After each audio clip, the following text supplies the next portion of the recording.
Heck yeah. Welcome and good evening or good morning wherever you are at. Um, okay. I want to come in on a positive note here. We're going to talk a lot of boxing, obviously. There's a lot to cover. Um, there is some good news. Some new interesting fights have been made or at least announced, but there's just kind of like this dark cloud of disappointment that's, cascading over the boxing landscape right now when the most, or should I say the best fight that can be made in boxing cannot in fact be made. When Spence versus Crawford, and I'm going to start there, and I'm going to get into a lot of other stories that are taking place. We're going to do a little previewing. We're going to do a little recapping on, for instance, Mauricio Lara's knockout over Sanmartin this past weekend. But there's really no getting around Spence-Crawford not happening next for both fighters. That is... It's not even the elephant in the room. It's an elephant in the room if nobody is acknowledging it or if it's somehow going unnoticed. But it's a glaring flaw right now in the boxing business. And so Crawford is going to be fighting David Avanesyan on December 10th. It's going to be promoted by BLK Promotions. They are a new promoter in the game. And I looked into BLK a little bit. They're actually going to be They're a video on demand network. It's a subscription service.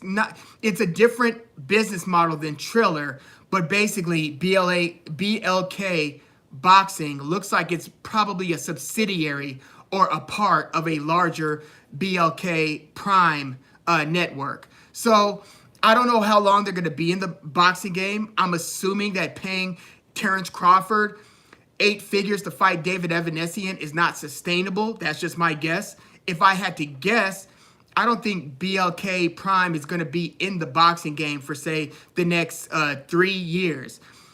Triller, for instance, is barely... I think that they actually announced that they are closing their Triller boxing division or something. But BLK Prime is who's going to be putting on this Terrence Crawford versus David Avanesyan fight. TJ, what is going on? Good to hear from you. I hope you're having a good week, man. In spite of this really exhausting and awful boxing news, right? Yeah, Adrian Broner just signed a 3-fight deal with that same new promotional outlet, BLK. So BLK is obviously looking to make a splash in the boxing game. But I feel like we see a lot of these new promoters come up and try to hit quickly, try to make a big splash in a short period of time. But unless they could forge a sustainable boxing business model, I just don't see that outlet existing for very long. And again, I don't think that paying Terrence Crawford 8 figures to fight David Avanesyan is going to be sustainable. Is that what Broner's getting? 12 mil for 3 fights? I would imagine Broner's not going to be fighting, good 147 pounders. I think that he's probably going to be fighting, borderline, halfway retired fighters. Like, could you see, could Adrian Broner maybe fight Amir Khan if Amir Khan wanted to step back in the ring? Or maybe Kell Brook, although we see that there are levels between Kell Brook right now and Amir Khan right now. But yeah, Adrian Broner, and he sounded delusional in the press conference. I'm sure he's happy to be getting this contract, and I'm happy for him that he'll be making some money. At this point, I just can't take his actual boxing career seriously. So when he says, yeah, I think me and what's the guy's name? Desmond, I think the guy who runs BLK Prime, or at least the boxing division, I think his name is Desmond, and he's like, yeah, we're gonna take over the boxing game. I mean, can you get a bigger eye roll than that, right? Yeah, Broner always, ever since he left 135, belonged at 140. It's amazing that he was able to win the little bit that he did at 147. And to his credit, he fought like evenly with Jesse Vargas. I thought that was one of Broner's best and most gutsy performances. It resulted in a draw, but that I feel like that's about the best you could get from Adrian Broner over the past several years. But now we're even several years removed from that fight, so I really don't expect much from Adrian Broner going forward, especially in the way that he had pulled out of that the last fight that he had scheduled. That was pretty disappointing. Yeah, and Omar Figueroa, same boat. Although it looks like Omar Figueroa is actually closing the boxing chapter, of his life. I think he had made it official. I think he made it official in the ring after he lost his fight, right? But yeah, BLK Promotions is going to be putting on Crawford versus Avanesyan. And I remember reading this at night, just looking at the news about Spence-Crawford. And, a part of me kind of hopes that this actually backfires not on Crawford, but on PBC and Errol Spence Jr. Although, who knows, maybe this route, without Crawford in the picture, is going to be easier for PBC to conduct business because they're not going to have to pay two different fighters like they are superstars, right? So if Errol Spence is asking for superstar money and then Terrence Crawford is asking for superstar money, I just don't think there's enough money in the pot to satisfy all parties. And, that might be the most concerning part of this whole, fight falling apart, is that with the business of boxing and the fact that, American stars like Terrence Crawford and Errol Spence can't generate enough local fanfare to make a pay-per-view that, a pay-per-view that is guaranteed to be so good that the promoter can offer guarantees to both fighters. Because it looks like they give Errol Spence his guarantee,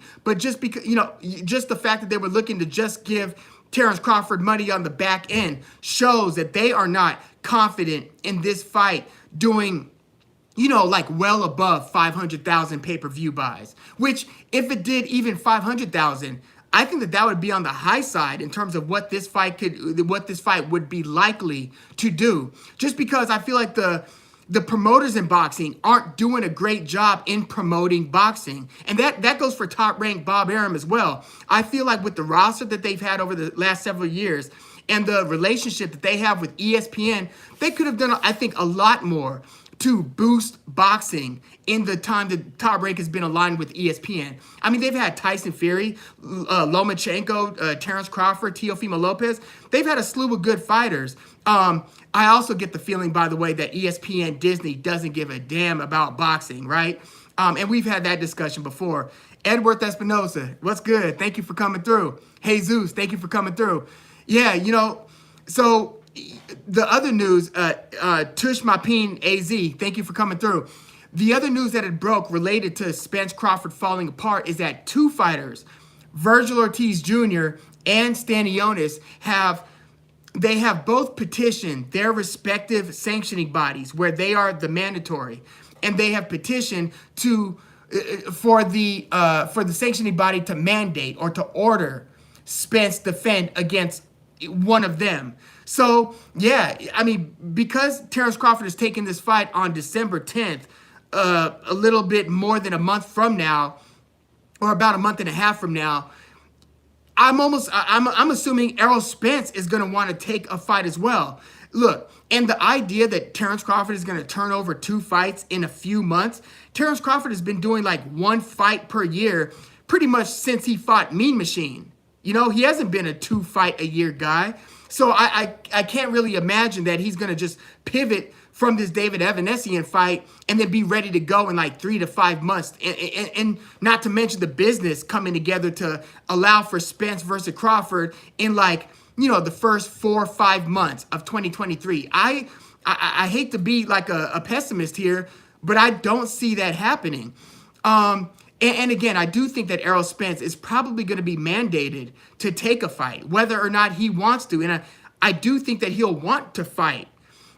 So there really isn't too much good news coming out of Spence versus Crawford not happening next. And I'm not optimistic that this fight takes place in the first half of 2023. So yeah, I agree, TJ. Spence Stanionis could be a potential banana peel. Stanionis is very good, and then if they instead order Virgil Ortiz versus Errol Spence Jr., I think that could be a big problem too. And Spence versus Virgil Ortiz Jr., in my opinion, is much less likely to happen, even if the sanctioning body mandates it, because the PBC business model just hasn't been,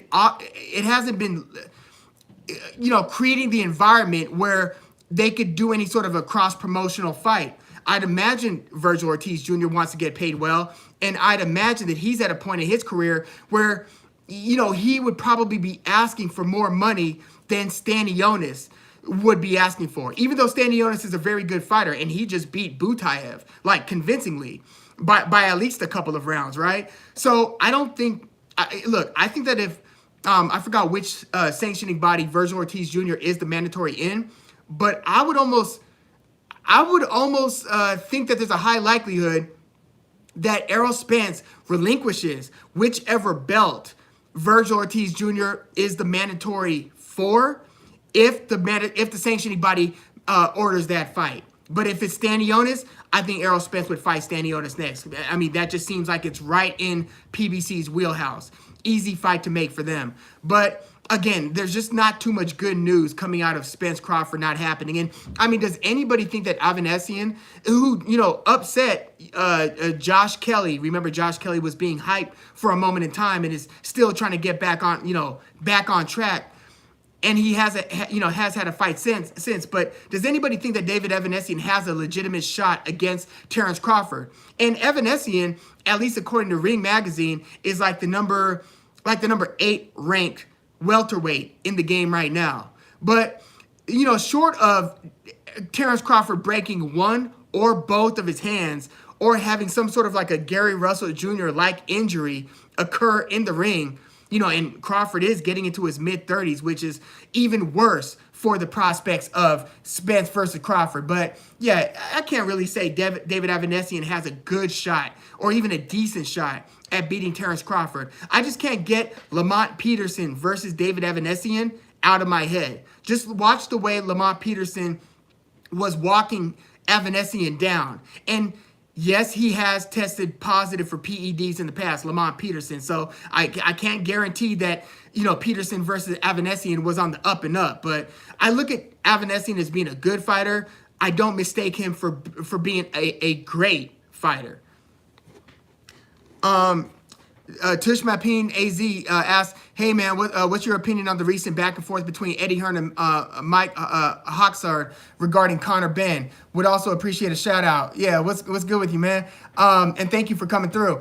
Eddie Hearn, here's the thing. Eddie Hearn has been sticking to his guns in terms of let's let the process commence, let more evidence come out. And Eddie Hearn still seems to think that, or at least he is saying that he believes that Conor Benn will be vindicated. I don't know if he privately believes that, but nothing that Eddie Hearn says on behalf of his fighters would surprise me. That's kind of a part of the promoter's job. I mean, Eddie Hearn, this is the same guy who was, complicit in allowing the fight to continue even after everybody was made aware of the positive the failed PED test. So anything that the promoters say, I take with a grain of salt when it comes to their guys. Now, Eddie Hearn brought up good points in my opinion when he was on the DAZN boxing show with Akin Barak talking about Spence versus Crawford. He was basically raising the same point that a lot of other people are discussing, like, where is BLK, I think it was De La Hoya who said, where is BLK getting the money, to pay Terrence Crawford 8 figures to fight Avanesyan? Eddie Hearn is basically saying, yeah, where are you going to get the guaranteed money from? And then Eddie Hearn is saying, the thing is, these boxers are often in silos where they feel like they are a bigger draw than they actually are. So Spence and Crawford might actually think that this is like a million pay-per-views type of fight, when in fact it might not be close to that. So if it's not close to that, then there's a financial gap in what they think that they should be getting paid for the fight and what the business can actually afford to pay each of those fighters for the fight. So, Eddie Hearn, when he's talking about just kind of general things in the boxing game, he's an interesting listen, and he does offer up a lot of interesting opinions. But when it comes to sensitive topics like his fighter testing positive for PEDs, and you've also heard Conor Benn's dad, Nigel Benn, weighing in on the issue as well. You've got to take the dad's opinion, or at least his comments, with a grain of salt, and you've got to take Eddie Hearn's in this case with the grain of salt. Let's see. Yeah, Josh. Hey, TJ, what's going on? Hey, Virgil might take less money for the title shot. Maybe, but just the difficulty in the opponent. Like, if Virgil, if he did take less money for the title shot, I would give him a lot of props for that. I mean, that's what Teofimo Lopez did when he was fighting Vasily Lomachenko. He's like, okay, I'll bite the financial bullet here, but you guys better pay me on my next fight, right? So if Virgil took less money to make the fight happen, hats off to him. We'll see how that unfolds. And, we'll see if one of the sanctioning bodies has the guts in this case to mandate that Errol Spence fights either Stanionis or Virgil Ortiz Jr. By the way, is Boots Ennis the other mandatory? No, you know what? I'm sorry. I mistakenly said that it was Virgil Ortiz who had petitioned. I think Virgil Ortiz had petitioned to fight Stanionis for the mandatory spot, but it was actually Boots Ennis and Stanionis who have both petitioned with their respective sanctioning bodies to get that shot against Errol Spence. Yeah, I agree, TJ. Avanesyan, I don't see him as being a top 10 welterweight right now. And yeah, I think that Bud stops him. It's crazy. Terrence Crawford to date has stopped all of his welterweight opponents. He wasn't stopping, all of his lightweight opponents or his 140 opponents, although he stopped most of his 140 opponents, but he has stopped all of his 147-pound opponents. Just thinking about Spence-Crawford not happening, it puts me in a bad boxing mood. It's just, the welterweight division is really, really messed up with this one.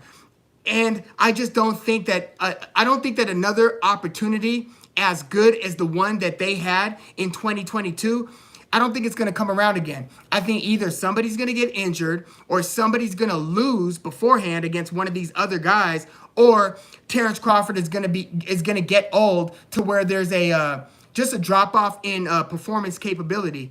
He's about to be 35 years old as is. So I do not like I don't like the chances of Spence-Crawford going down when they are in their prime.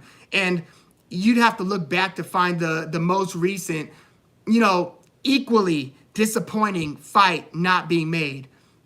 And then if you want to talk about fights that were made too late, obviously you could point to several. Guyana via RB. Hey, thank you for coming through. Yeah, welcome and thank you for coming through. QT, what's going on? Thank you. Heck yeah. Good to hear from you. Thank you for coming through. Ice Wallow come. I just actually said that name. I feel like I don't know if anybody used to watch The Simpsons when Mo, the bar owner, would pick up the phone and Bart Simpson would be crane calling him, putting together a first and last name that ends up being like a vulgar phrase or something. So yeah, you got me. Thank you for the sub. I appreciate you. Thanks for coming through. Franco H, thank you for coming through. Greetings. Yeah. QT says Spence versus Crawford ain't happening.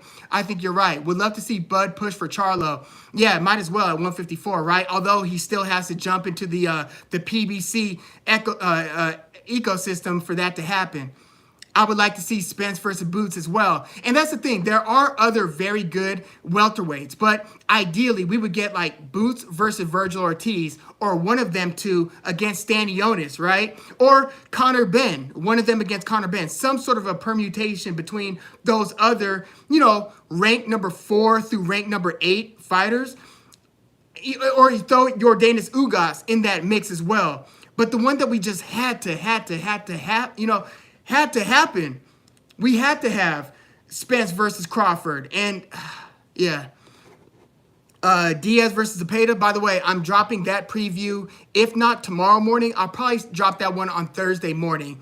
My gut is I'm leaning Zepeda, but not via stoppage. I'm leaning Zepeda via close but somewhat clear. No, close, but maybe even controversial decision. Jojo Diaz is very durable, and he's by far the best and most experienced fighter that William Zepeda would have fought.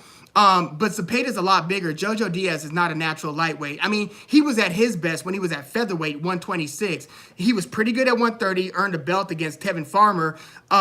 But at 135, he doesn't pack a punch. He hasn't stopped anybody at lightweight. And he only stopped one guy in the weight division lower than that. So I don't know if he packs enough of a punch to get a beast, just a come forward, skilled beast with pretty long arms and who just throws a ton of volume with hard punches. I mean, look, granted, when William Zepeda fought Rene Alvarado, who Jojo Diaz actually beat way back in the day, Zepeda had a lot of trouble with Alvarado. Heading into those scorecards, it was anybody's guess who was going to win that fight. And then you hear them read the judges' scorecards, and you're like, damn, I didn't see it like that. But they had Zepeda winning the fight.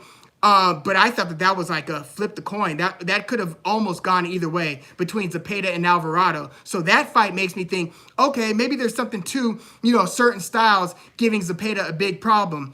But I mean, Zepeda has obviously been on the map ever since he beat Tanahata, who was kind of a surging prospect at that time. But right now, yeah, I was slightly lean Zepeda, but also, yeah, look out for the preview. I'll likely drop early Thursday morning. I can't wait to dive into that one. And we might revisit that one a bit more in this hour. Can Bud force the mandatory fight with Charlo by going to purse bid? So being, the WBO is the sanctioning body that will allow a belt holder to automatically go up in weight and challenge for that title. So yeah, if Crawford went to 154, I don't know how quickly he would get the fight, but yes, he would be the mandatory for the WBO title, which, Jermell Charlo, along with all the other belts, holds that one. So yeah, Crawford could go right back up and get a shot. But again, the business has to still work out with PBC. Yeah, or, Jermell just might relinquish the title if they can't reach an agreement. But yeah, I haven't seen too many instances where the sanctioning body mandates a purse bid if PBC can't get it done. I've seen them do it with Top Rank. I haven't seen too much of it with PBC, and I quite frankly don't know why that is. And let me know if you have seen any instances of that. Kiko Martinez.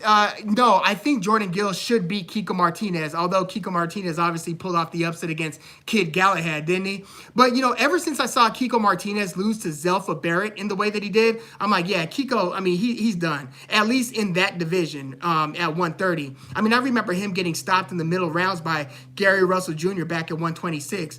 But Kiko Martinez always has kind of a puncher's chance, too. Jay Foreman, thank you for coming through. Heck yeah. Good to hear from you. Yeah, thank you. So yeah, as much as I can still keep talking Spence-Crawford, let's talk about some better news in boxing. One good fight that was just made that I actually like is Jared Anderson versus Jerry Forrest. And no, Jerry Forrest isn't like a top 10 heavyweight at all, but he's at least a good enough heavyweight where if he's on his game, and yes, he did just lose pretty badly to Kubrat Pulev, but just before that, he fought a draw with Zhang Li, and he fought a draw with Michael Hunter. So if Jerry Forrest can be at his best, maybe he could test the very talented surging prospect in Jared Anderson. That, by the way, is going to be on the Teofimo Lopez versus Jose Pedraza undercard. So I do like that fight for Jared Anderson. It's a logical next step up.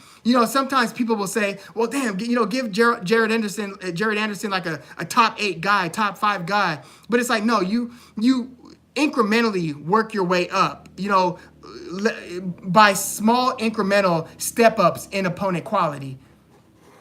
I think Dillian Whyte should beat Franklin, although at this stage of Dillian Whyte's career, I wonder about his chin.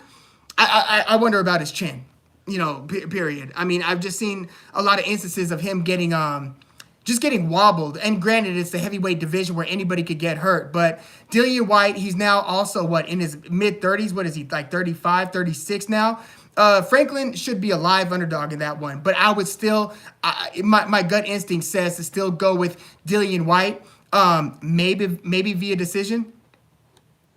TJ thought Kiko Martinez beat Zelfa Barrett. I get what you're saying. Zelfa Barrett was moving around the ring a lot, and it was Kiko coming forward. I just thought Zelfa Barrett boxed pretty well. And Zelfa Barrett, by the way, is about to fight. He's about to fill in for Joe Cordina to fight for the vacant 130-pound title against, who is Joe Cordina about to fight? Shavkat Rakhimov. So I'm actually looking forward to towards Barrett versus Rakhimov. So Gervonta Davis and Ryan Garcia, and I'm not going to spend too long on this one, but they have agreed to terms on a framework for the fight.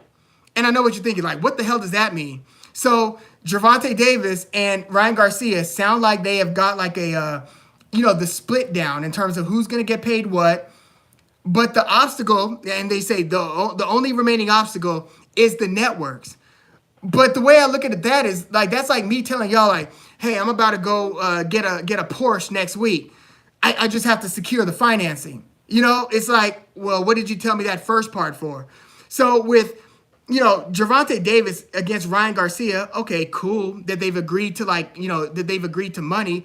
But we knew that the biggest hurdle was going to be the networks. And I've heard Steven Espinoza, the head of Showtime Boxing, say, and he said this repeatedly, that I don't see Gervonta Davis versus Ryan Garcia being a big enough fight to where it merits a dual network pay-per-view. Because you have to look at the instances where they've done that. When did they do that? They did that for Deontay Wilder versus Tyson Fury in the second and third fight, right? Was that a dual network pay-per-view? I know that Mike Tyson versus Lennox Lewis was a dual pay-per-view. Steven Espinoza, head of Showtime, saying, why do we need to involve DAZN? Well, we already know that not involving DAZN is a deal breaker. That's what broke, Jamal Charlo versus Jaime Munguia. Although in that case, I think that this should have been on Showtime or Showtime pay-per-view, wherever they wanted to stage it, because, Jamal Charlo is the longtime WBC middleweight champion. So he, to me, was a clear A-side. But yeah, De La Hoya's unwillingness and DAZN's unwillingness to allow De La Hoya, and therefore De La Hoya won't, take Jaime Munguia away from DAZN to go over to Showtime to fight Jamal Charlo. Well, if Steven Espinoza doesn't see this as being a dual network pay-per-view, then the fight's not going to happen. I think that it is going to have to, in some way, involve both Showtime and DAZN. And, you could argue that Gervonta Davis versus Ryan Garcia can potentially do better numbers than even Errol Spence versus Terrence Crawford. Spence versus Crawford is like a boxing fan's dream. Gervonta Davis versus Ryan Garcia, I mean, they've tackled and they've gained fans in more crossover in crossover realms, social media and so forth, right? They are more celeb-like, and they act like celebs more than both Errol Spence and Terrence Crawford do. I mean, say what you want about, Spence and Crawford's abilities. Both tremendous, tremendous fighters. But, I mean, they don't exactly sell themselves. You know what I mean? They don't do a whole lot of self-promotion. The thing is, it would be one thing, and we've had this discussion before, it would be one thing if there was like a clear spokesperson for PBC. But what do we get? All we get is Errol Spence coming out to fight once a year, basically. He comes out to fight once a year, and then he goes back, almost into hiding, into his private life. And then nobody really hears from him again unless you're like following him on Instagram, and you'll see his posts every now and then. And every now and then he'll show up to a fight. but he'll just go back and disappear and then reemerge like a year later when it's time to promote his next fight. I'm sorry, that's not enough. And from a business and promotional standpoint, and I do think that the fighter's lack of self-promotion should be factored into why Spence versus Crawford isn't more of a slam dunk financially.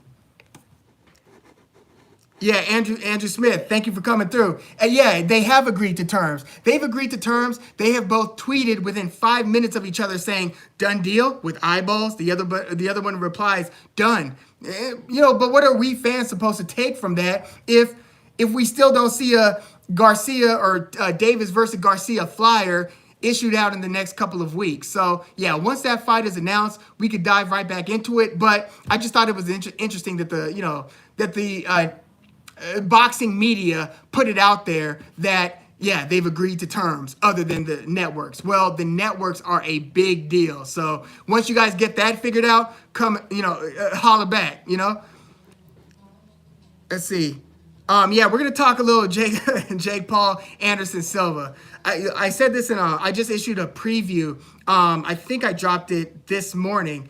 This has been how sometimes like a week, 7 days could just feel like one long day. I think I dropped it this morning. It might have been yesterday morning, but when you get a chance, please check out the Jake Paul versus Anderson Silva breakdown. But I don't know if I am ready to see the Spider get slept by Jake Paul. I just don't know if my soul can handle that.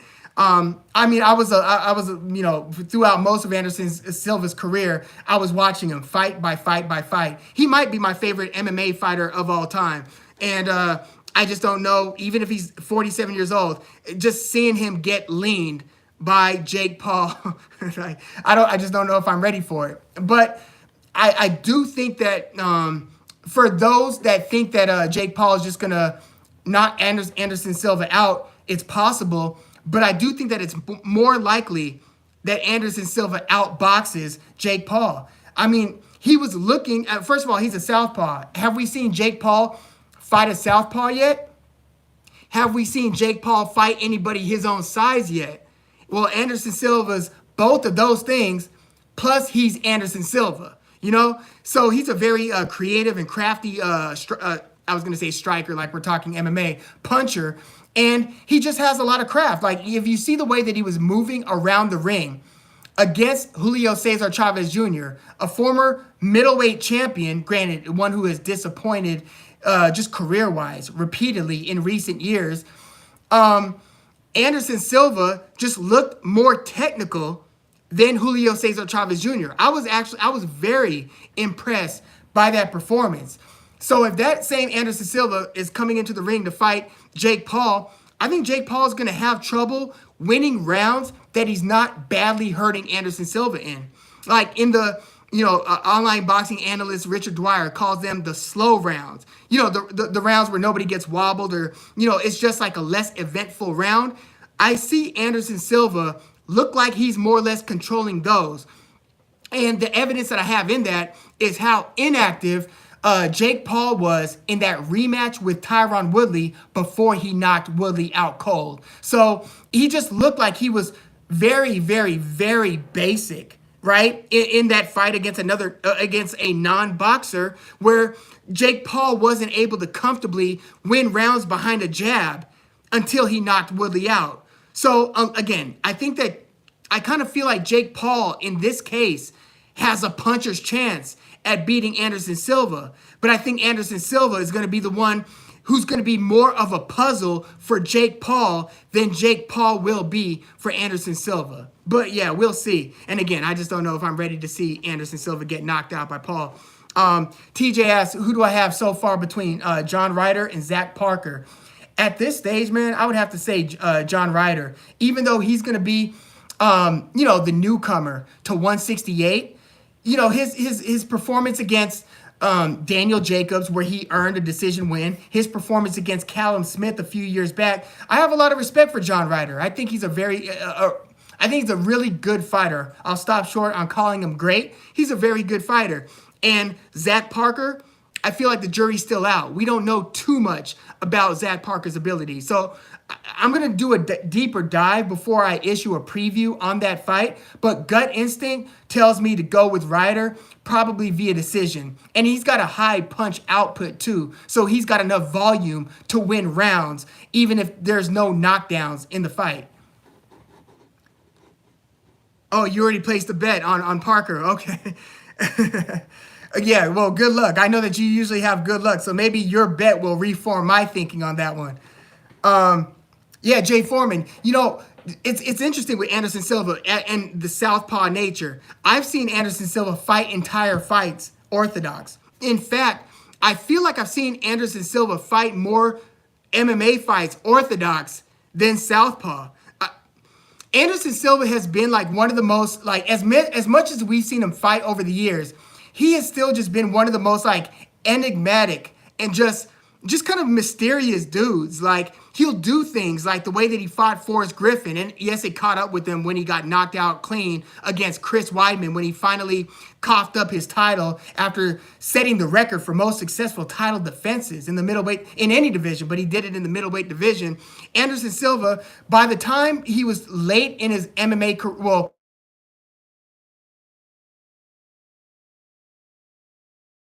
but Anderson Silva got so comfortable striking against these MMA guys, he would drop both of his hands down to like his legs and just sit in the pocket and just do these little subtle movements and then throw one punch at a time and score knockdowns. It was truly sublime. But yeah, Anderson Silva, I'm still not 100% sure that he is a southpaw.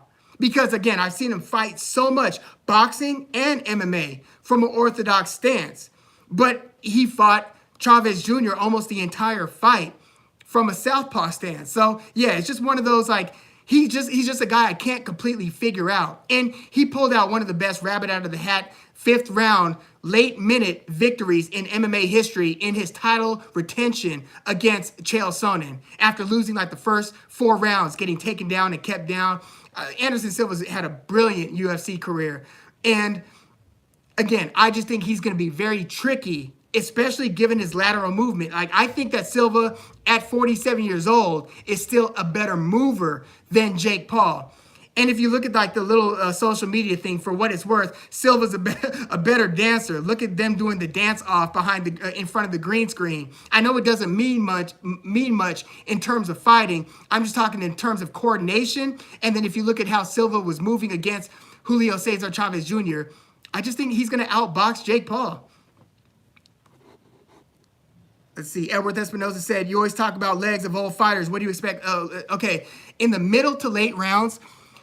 So that it can get interesting. But have we seen any cases of Jake Paul just totally selling out? Like where he's just coming forward and trying to like really pour it on. First of all, I haven't seen Jake Paul fight an opponent who's got even like good boxing movement. None of his opponents had good movement.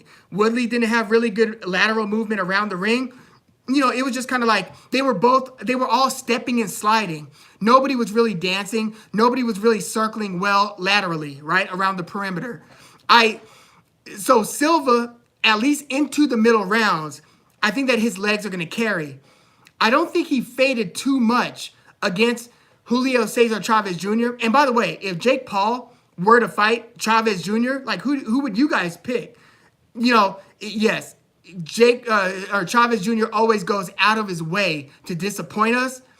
But I think I would go Chavez Jr. over Jake Paul today. Maybe not today, but if they had like a month and a half to train for it. But Anderson Silva, even at 47 years old, I think that if Jake Paul thought that Silva's legs were getting weak and then he started to come in hot and pour it on, I actually think that would just increase the likelihood that at least when he was prime or near prime, precision striker, and the timing was sublime. Like Anderson Silva's timing might still be better than Jake Paul's timing. His reflexes might still be better than Jake Paul's reflexes. So even in the late rounds, I think Silva's in good enough shape where if Jake Paul starts to go for broke to try to take advantage of the old man's legs, I think that Silva still might kind of catch him with a short punch coming in and hurt Jake Paul. In this fight, I think that it's not out of the question that Anderson Silva can hurt Jake and maybe even score a stoppage here. I wouldn't bank on it, but I think that there is a decent likelihood in that.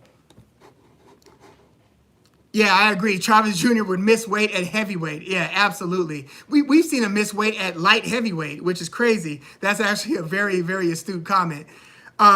Andrew Smith said Torrez Jr. should easily win against a Jake Paul, but yeah, would find a way to lose or to not even make it to the ring or to get a cut like he did against Daniel Jacobs and, just say, I don't want to fight anymore, basically. Which, I mean, far be it for me to judge another fighter for pulling out of a fight for getting a bad cut. Like, some of those cuts look pretty nasty.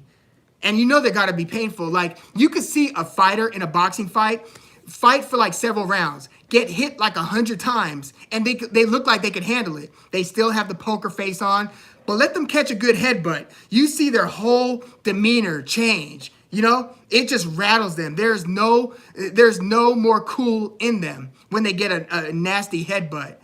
I mean, that's a blunt object just coming into your head. Like,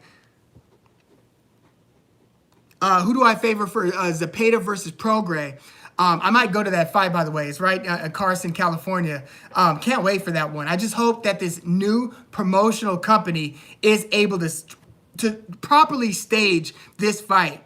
I have my doubts. I did see the flyer. I think one of y'all mentioned that they did have a press conference. So I'm a little optimistic that it's actually going to go down. But right now, I'd have to go Regis Prograis over Zepeda. Even as good as Zepeda's been in all of his last fights, except for that one. There was that one in between where I forgot who he was going against, but he looked very lackluster against, was it Hank Lundy? The one where he just didn't look as good as he did against Ivan Baranchyk or against, in his most recent fight where he scored that second round knockout. But yeah, I like that Prograis versus Zepeda is getting made, but right now I'd have to go Prograis. Yeah, Hank Lundy. Yeah, thanks, TJ. Let's see. Yeah, EK. Yeah, thank you. If I didn't shout you out before, thank you for coming through.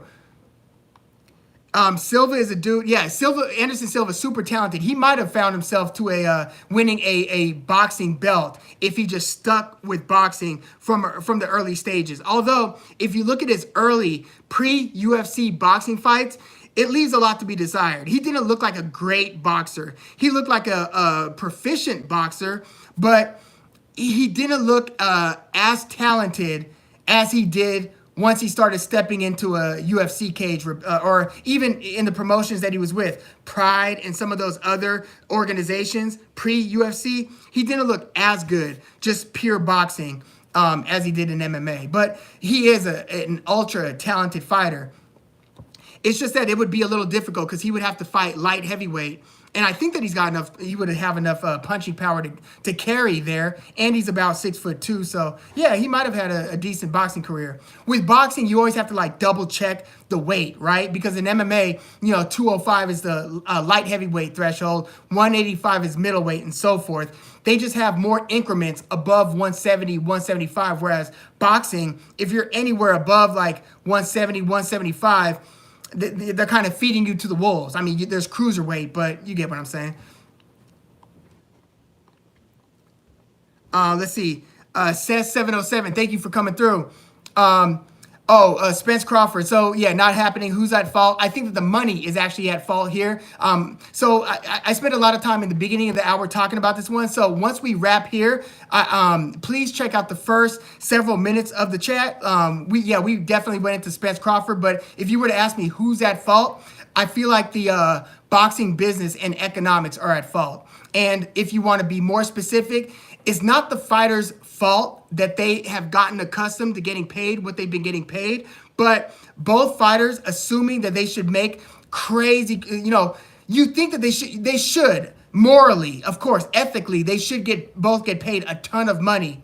But if you look at the X's and O's, it sounds like, and the dollars and cents of it, it sounds like the boxing business can't support them both getting paid what they're going to get paid, guaranteed in guarantees, and the promotional outlet making a profit. So I think that the boxing business is at fault.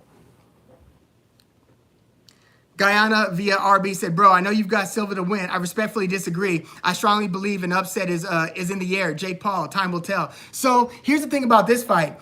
This is as close to a 50-50 fight as I've seen. Like, well, I actually recently saw something almost equally 50-50, which is rare in boxing fights where you've got that evenly that even a match at the top of the bill. And that other 50-50 fight was Clarissa Shields versus Savannah Marshall. Like, if you look at the betting odds, it was almost dead even. Jake Paul versus Anderson Silva is actually dead even. So I know a lot of people are skeptical with Jake Paul's opponent selection, but when he picked Anderson Silva, I was like, damn, okay, Jake. And that, granted, Anderson Silva's 47, but I'm like, wow, he picked Anderson Silva. Because, I mean, Dana White has been daring Jake Paul to fight Anderson Silva. And I think that he picked Anderson Silva because of the disappointment and the hit to his brand when the Tommy Fury followed by Hasim Rahman Jr. event fell through. I feel like he felt like Jake Paul felt like he had to make like a big splash. And so he picked a truly dangerous and tricky opponent, his own size, Anderson Silva. But odds-wise, this is nearly a 50-50 fight. But, okay, Guyana via RB. And shout out to Guyana, by the way. My mom's from Belize. So, yeah, shout out to the West Indies. But how do you have Jake Paul winning the fight? Do you think it's going to be via decision or stoppage? Let's see. Andrew Smith said, "Oh, you think that Prograis could beat him in a rematch?" Oh, Josh Taylor. Okay, yeah. I don't know. I don't know if Prograis would beat Josh Taylor in a rematch. We've got to see how Josh Taylor looks in this rematch against Jack Catterall. It's costed him 3 titles already just making this fight. In a fight that he won. Where they do that at? Like, somebody wins against a mandatory opponent, controversially, but wins the fight, and then is willing to cough up 3 belts one at a time to make the rematch. I mean, that competitive streak is off the charts if that's truly what's going on here. Son of Apollo says Jake Paul via decision. Interesting.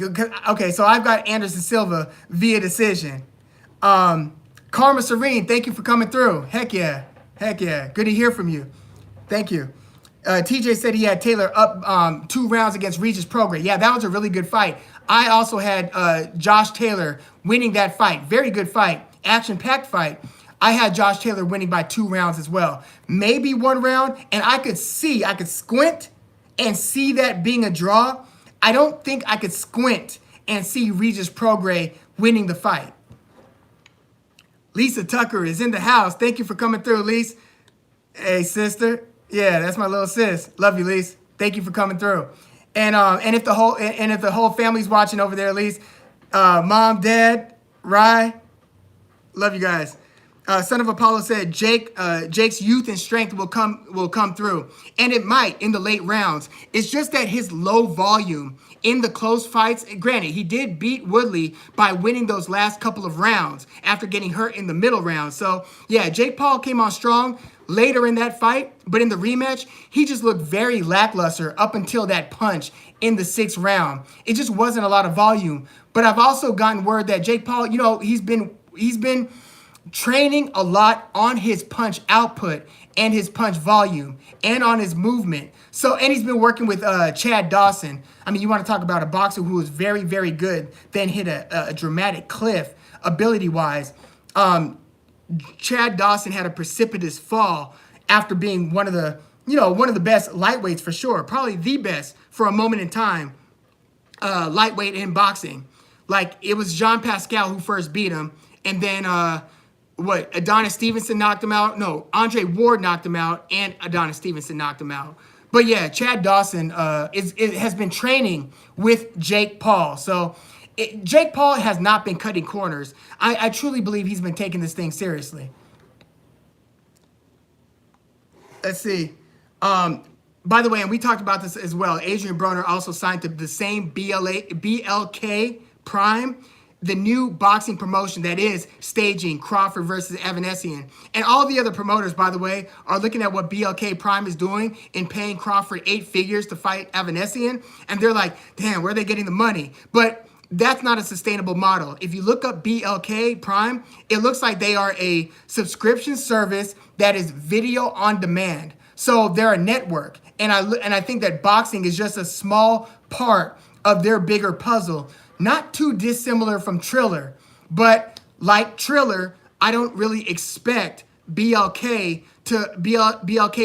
boxing or BLK Prime to stay in the boxing game for very long. I mean, we often see new promoters crop up and then disappear, crop up and then disappear. Some of those promoters turn into boxing managers for like a couple of, they'll have a couple fighters in their stable. But generally, it seems like being a sustainable boxing promoter has been a very tough nut to crack. And I don't expect BLK Prime. I mean, they might. I wish them well, but it just seems like it's a very difficult business to get into.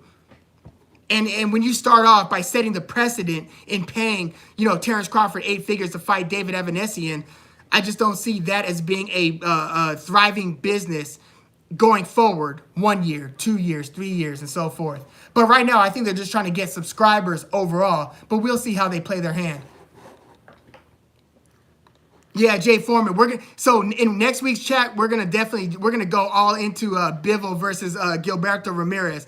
That might be the fight that I'm looking forward to the most on the boxing calendar. Prograis versus Zepeda, that one's up there as well. But yeah, Bivol versus Ramirez. The more I think about that fight, Gilberto Ramirez is his size, and if you think about Craig Richards and the issues that he was giving Dimitri Bivol, I almost feel like there was like a little bit of an illusion in Bivol's performance against Canelo. I don't want to take anything away from his performance against Canelo, but we have to keep in mind that Canelo is about 5'8". Like, he might be listed at 5'9" sometimes. Canelo's about 5'8", and he was just coming up from middleweight a couple of years ago. It's just that he did what he did at 168 that had everybody thinking, oh yeah, he's gonna beat Dimitri Bivol as well, because he also knocked out an old crusher, Sergey Kovalev. But I just think that Gilberto Ramirez is his chin, his punch volume, him being a southpaw, and his size might pose all types of problems for Dimitri Bivol. I think Dimitri Bivol is going to have to box his best boxing match to beat, to beat Gilberto Ramirez. Is Gilberto Ramirez better than Joe Smith was when Joe Smith fought Dimitri Bivol? I think that's one question that we should ask. Yeah, when Gilberto Ramirez rehydrates, he looks like he's about 200 pounds. Like, seriously. And Dimitri Bivol, at least, in most of his career at light heavyweight, he's been seen as being a smaller light heavyweight. Not a short one, but a slim one, to where he has repeatedly entertained the idea of going to 168. Even as recently as saying, hey, I'd fight Canelo at 168. Oh, TJ's going, oh, you took Zurdo Ramirez via upset. Hey, man, I don't think that's a bad one. Again, his volume, his punching power, his size, being a southpaw, this could be hell for Dimitri Bivol. By the way, what did you guys think of Mauricio Lara's knockout over the weekend against Sanmartin? I'm sure most of us expected him to beat Sanmartin. Most of us might have even expected him to beat Sanmartin via knockout, but damn, Mauricio Lara is looking scary. Like, the guy is just so violent. And, I mean, obviously, ever since that devastating, brutal knockout of Josh Warrington, where, Josh Warrington, in hindsight, should have probably just stayed down, like the first time he got floored, because he was never really totally right after that first knockdown. Well, he got hurt a couple times, then he got dropped badly. And then he got hurt a few more times, and then he got his lights put out. Very scary knockout, right? So Mauricio Lara, and then he had that fight with Emilio Sanchez, which go rewatch that fight watch it if you haven't watched it, and feel free to just go ahead and rewatch that. Action-packed, and Emilio Sanchez badly hurt Mauricio Lara, who was stopped early in his career with a body shot.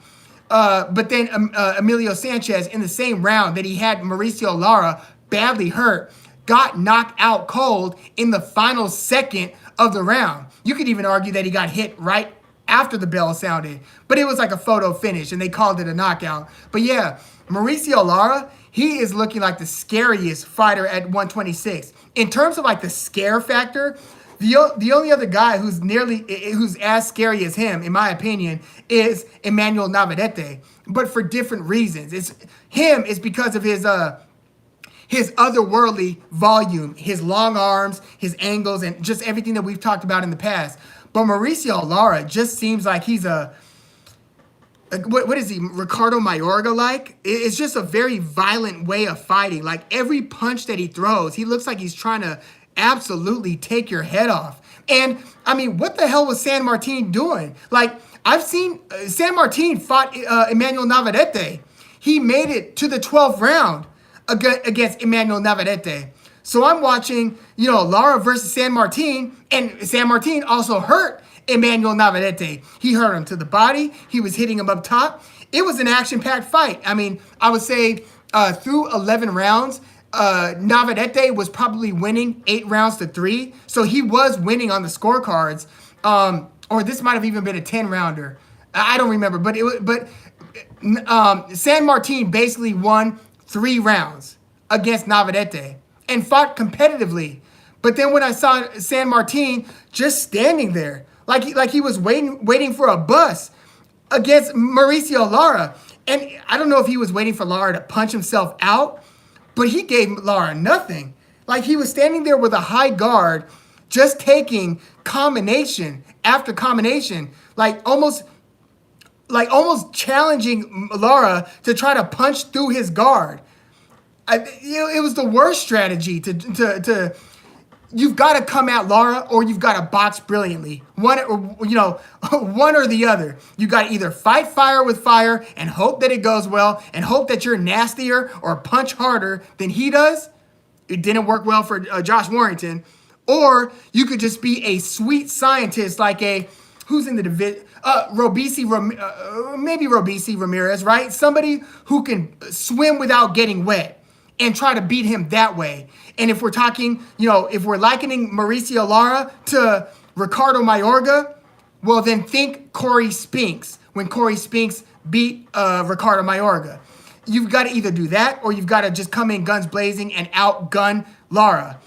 But look, I don't want to be like I always want to give fighters the benefit of the doubt. But I have to say this. Well, I don't have to say this, and I'm actually gonna consult with people a lot smarter than I am to be like, hey, should I go there? But Mauricio Lara, I couldn't help but notice that he had a lot of, for lack of a better term, back knee. I'm watching the fight and I'm like, has he always had those welts and marks on his back? I'm not accusing anybody of anything. It was an observation that I made, and then I watched back in some of the prior fights where he didn't have it, and if it was just a breakout unrelated to anything nefarious, then my bad, straight up. But I was noticing back knee, and I'll just leave it at that. But until then, I'm just going to assume that everything is on the up and up, and Mauricio Lara, just in terms of what he's bringing to the table, punch for punch, the guy's absolutely nasty. I know, Karma Serene, and I might not continuously do that, but look, I won't do it for purely performance standpoints. Like if somebody is just performing in an out of this world way, I won't go there due to that. But when I see something physically, like with their body composition or with something like what I just mentioned, I might, at least mention the observation. But again, I'll stop short of saying anything accusatory. But again, I'll say this. I don't remember seeing it when Mauricio Lara knocked out Josh Warrington. So there's no doubt in my mind that the guy's an absolute savage. Just an observation. But yeah, related to Mauricio Lara and that knockout of Sanmartin, Leigh Wood is on the clock. Today, I think, is his deadline. He's got to show the WBA medical proof of a bicep injury that prevented him from fighting Mauricio Lara. Leigh Wood is on the clock. I haven't seen news break. I've been checking. I haven't seen any updates on the story. Let me know if you have. But Leigh Wood basically has to show the sanctioning body that he holds the belt in, the lesser of the two belts. Leo Santa Cruz inexplicably still holds the super champion status, even though he hasn't fought at 126 in 3.5 years, and they're still giving him the belt. Meanwhile, and I said this in the last chat, or the 2 chats ago, the IBF took Joe Cordina's belt after he got hurt. Got hurt before fighting against Shavkat Rakhimov. So the IBF don't play. They just stick to their rules. WBC and WBA, they seem to choose when they enforce their rules. But yeah, WBA is demanding that Leigh Wood shows medical proof that he sustained a bicep injury, because they are now ordering for Leigh Wood to fight Leo Santa Cruz like they originally did. But what happened was the initial split when Leigh Wood versus Leo Santa Cruz was supposed to happen. Santa Cruz was supposed to get 75%. Leigh Wood was supposed to get 25%. Eddie Hearn was trying to push back and say, can we get my fighter more money? The WBA rejected Eddie Hearn. Eddie Hearn's always trying to do something, right? They rejected Eddie Hearn's appeal. And then they also, at the same time, the WBA, they blocked Santa Cruz, their super champion, from fighting Ray Vargas. And you could tell that's the fight that the PBC wanted, because both Santa Cruz and Ray Vargas are PBC fighters. So the WBA has been getting super active here. They rejected Eddie Hearn's appeal for more money, and that's what led to Leigh Wood versus Leo Santa Cruz falling apart. Because remember, they were supposed to make that fight. So that fell apart. The WBA gave their blessing for Leigh Wood to then fight Mauricio Lara, and then that fight was postponed because of the bicep injury. So now the WBA is like calling Leigh Wood out and saying, okay, we need to show proof, because we are not going to sanction your next fight with our belt if you don't show us proof, because we can't clear you. You know what I mean? So they're saying that they need to see the proof to prove that his bicep is now okay. But what they're really doing is making him show proof that he was injured in the first place. Kind of interesting. So we'll see how that 126-pound situation plays out. But again, Leigh Wood's deadline on that was today, October 25th. By the way, before we wrap up, Fury versus Usyk sounds like it's being actively discussed, which is cool. But Fury is fighting in December of 2022, right? Against Derek Chisora, which nobody... I'll watch it, of course, but like, he's already beaten the guy twice. Second time more convincingly than the first time. And just the fact that everybody's having these negotiations, all these promoters are negotiating Tyson Fury's like next fight, shows you what all these promoters think about Derek Chisora's chances of beating Tyson Fury. It's kind of messed up if you think about it. But look, Usyk is saying that he could be back first quarter 2023. But if Tyson Fury fights, in December, is he going to be ready to turn it around that quickly in a fight? The middleweight, as he calls Usyk, within like 3 to 4 months after he just fought? Usually when fighters start getting older and into their mid-30s, they start fighting twice, maybe even once a year. A lot of these A-list fighters are fighting once a year, right? Now, in the Floyd Mayweather era, when he wasn't either in jail for that time or retired, semi-retired, even Floyd Mayweather was fighting in May and September. Canelo, May and September. Manny Pacquiao was usually fighting, even up to 40 years old, was generally fighting twice a year, usually. I don't like it when fighters just get into one fight a year mode, but I just wonder if Tyson Fury fights in December, if he's going to be ready. Like, who knows? He could get injured. Anything could happen in these fights. That's the same problem I have with Crawford Avanesyan. Even if Spence doesn't take a fight, and even if Spence's belt sanctioning bodies don't mandate that he fights either Boots Ennis or Stanionis, like, who's to say Crawford doesn't break his hand on Avanesyan's head? Or who's to say Tyson Fury doesn't suffer some sort of a shoulder injury fighting, the bull in the china shop that is Derek Chisora? Anything could happen. So I like that Fury versus Usyk is being discussed, but there are a lot of things that have to happen smoothly for that fight to even conceivably take place in like the first, I'll say the first third of 2023. And again, I said this in the top of the hour, but they announced Jared Anderson versus Jerry Forrest. I like that matchup. It's going to be on the Teofimo Lopez versus Jose Pedraza undercard. I like that matchup for that next step up for Jared Anderson. Before we get a little bit into, well, first of all, ex-NFL All-Pro running back Le'Veon Bell is going to fight former UFC contender Uriah Hall. I can't say Le'Veon Bell's cherry picking. You go from knocking out Adrian Peterson, a Hall of Fame, a future Hall of Fame running back.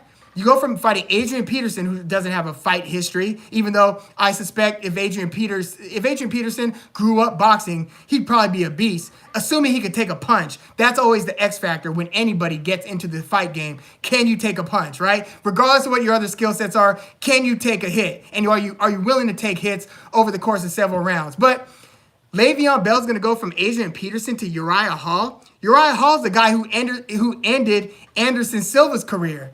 So, yeah, I don't expect that to go well for Le'Veon Bell, but we'll see. That's on the Jake Paul versus Anderson Silva undercard.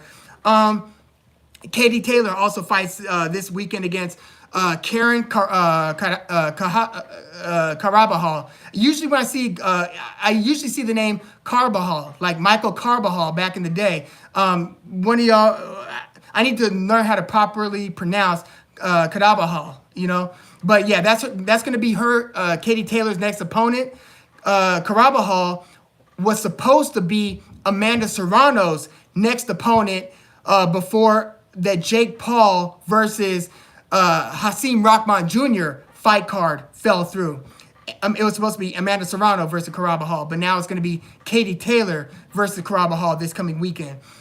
We talked a little JoJo Diaz versus William Zepeda. Please look out for the, I'm going to drop the preview early Thursday morning. Yeah, that one actually really excites me. JoJo Diaz versus William Zepeda. On the Lomachenko versus Jermaine Ortiz undercard, we've got Robeisy Ramirez returning to the ring. It's not against his original opponent. I forgot who his step-up opponent was supposed to be, but they pulled out. And then Richard Torrez Jr. is the heavyweight who just knocked a lesser opponent clean out against the ropes and then, face planting. Richard Torrez Jr., kind of an exciting prospect. He's going to be on the undercard, as will Troy Isley, former Olympian. He didn't medal, did he? Or did he get a bronze medal? Troy Isley. But he was in this latest crop of American Olympians. He's going to be on the Lomachenko versus Jermaine Ortiz undercard. By the way, Bob Arum and Top Rank and Todd DeBuff and company, they're the best at signing these Olympians straight out of the Olympics, aren't they?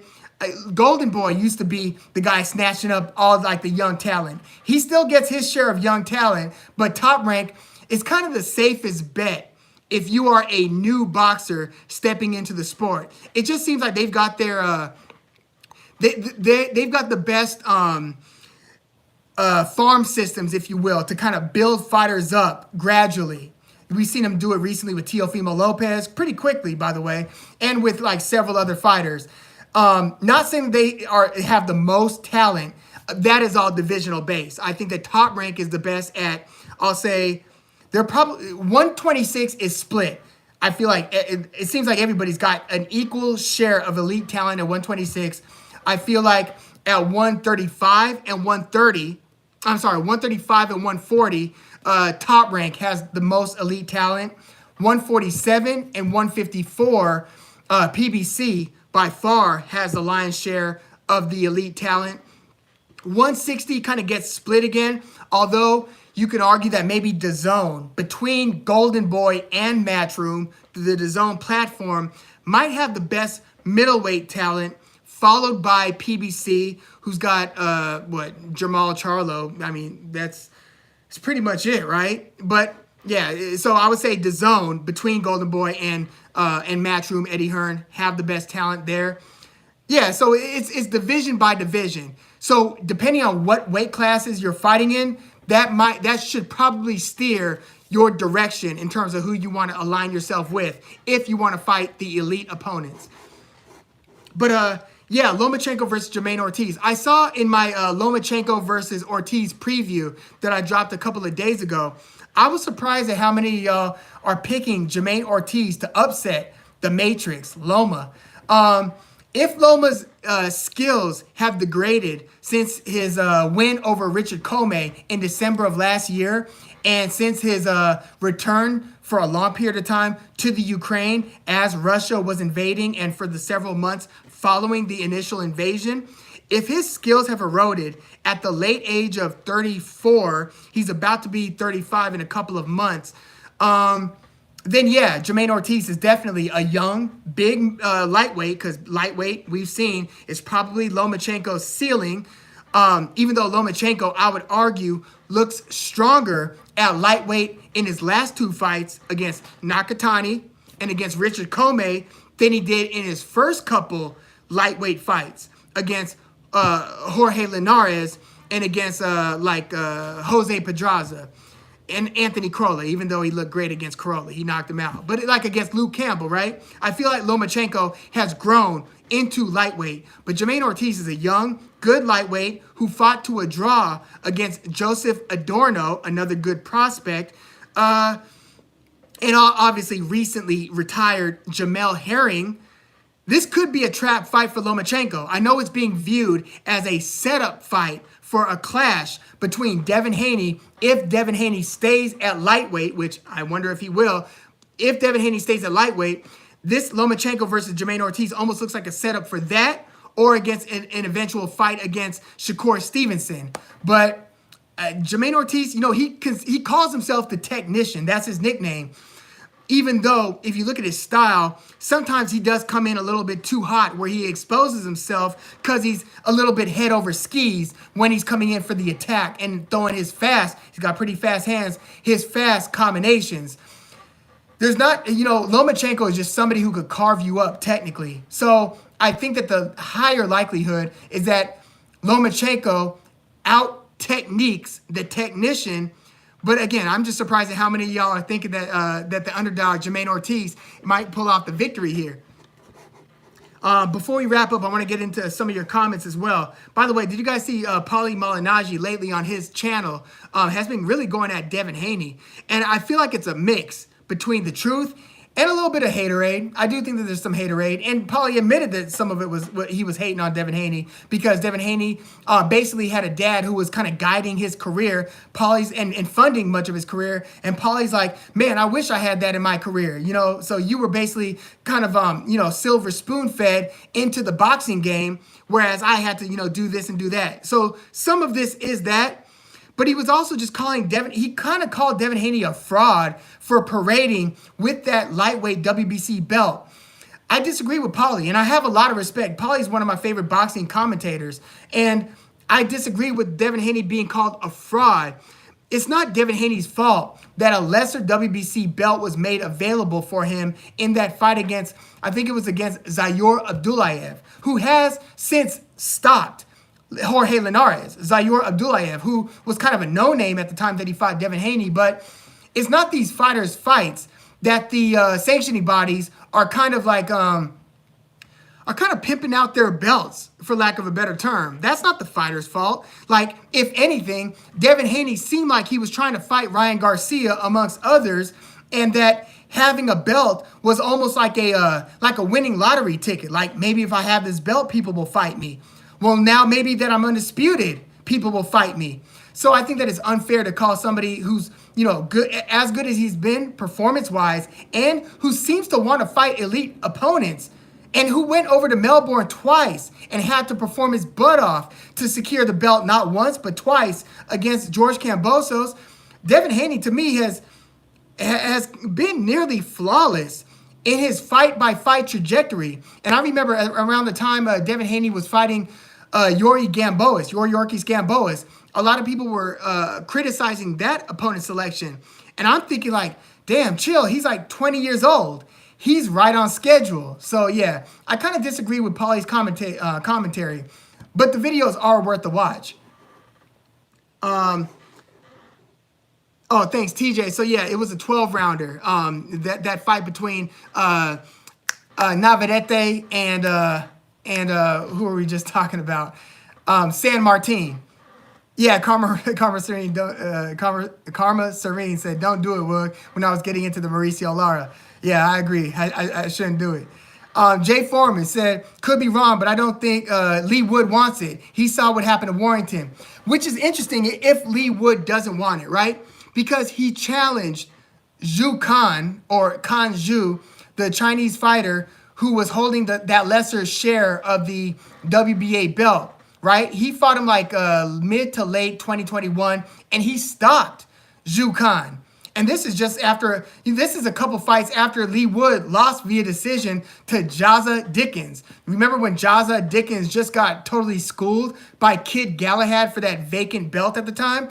That Jaza Dickens beat Leigh Wood. And then Leigh Wood ends up winning a title against Zhu Kan, and then having what I still, at this point, consider to be the fight of the year against Michael Conlan. So because of that, like, Leigh Wood just doesn't strike me as the type of guy who's scared of opponents. But strategically, I could see why you would want to avoid a savage like Mauricio Lara. But at the same time, Leigh Wood just strikes me as having the character of wanting all the smoke. So it would actually be pretty surprising to me if Leigh Wood is in fact intentionally avoiding Mauricio Lara. But Lara, at some point, he's got to get a title shot next. He's got to get a title shot either against Leigh Wood or against, Leo Santa, even if it has to be cross-promotionally. If nothing else, at least against Josh Warrington, if Josh Warrington beats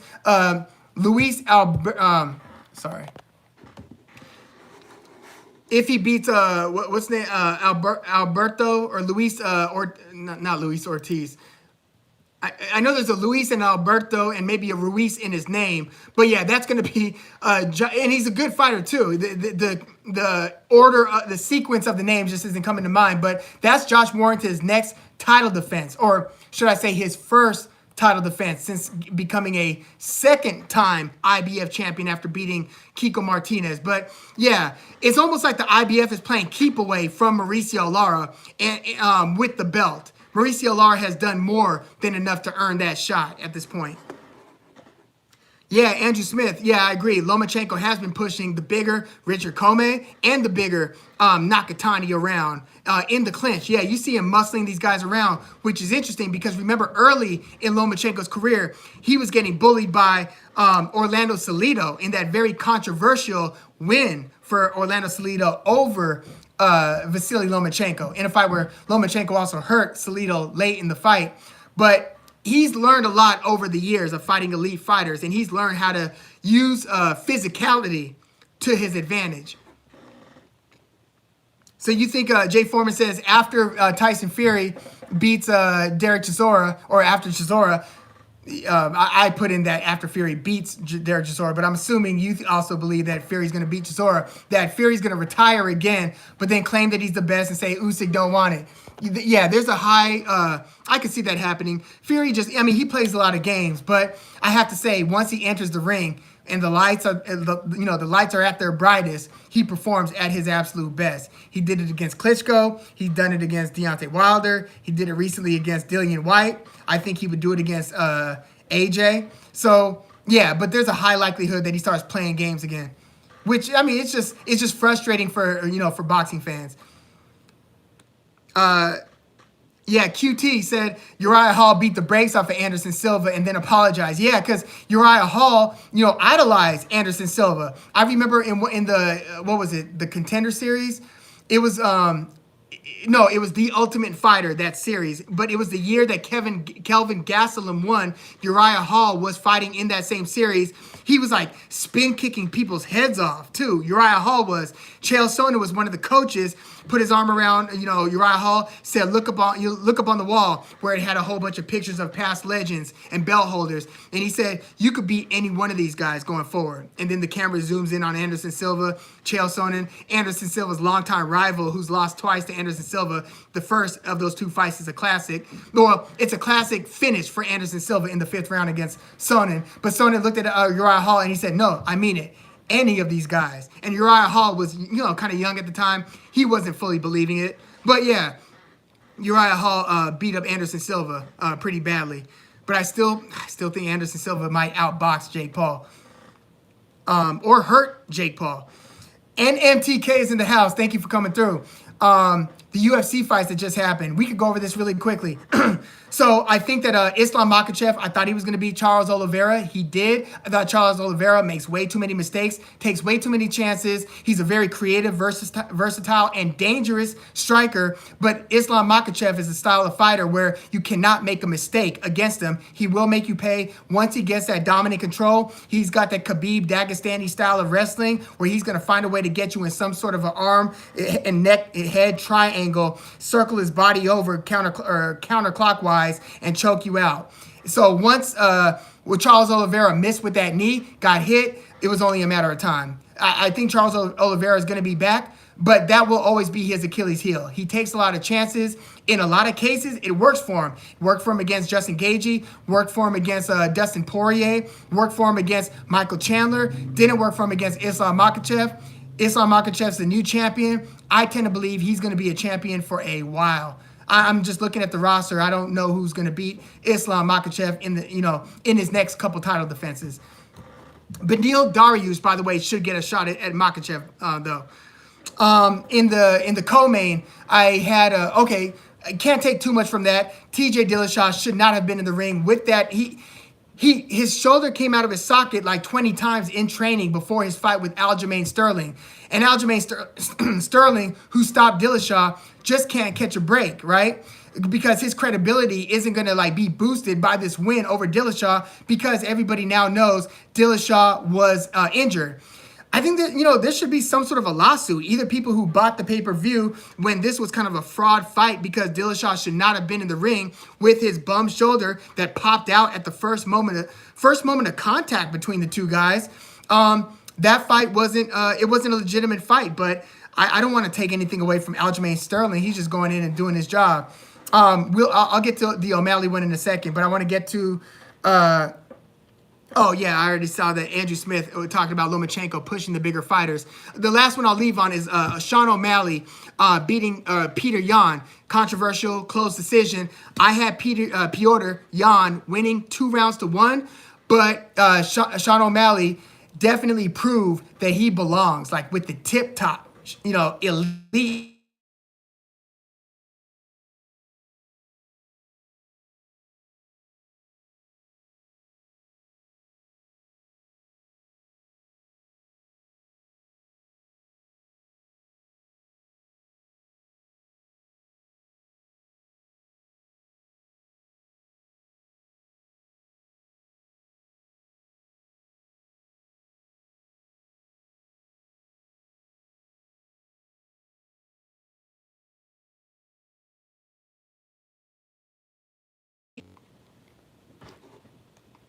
Check, 1, 2. How am I? Oh, by the way, this is about to cut out. Yeah, hey, this is about to cut out. 1% sell. But thank you guys for coming through.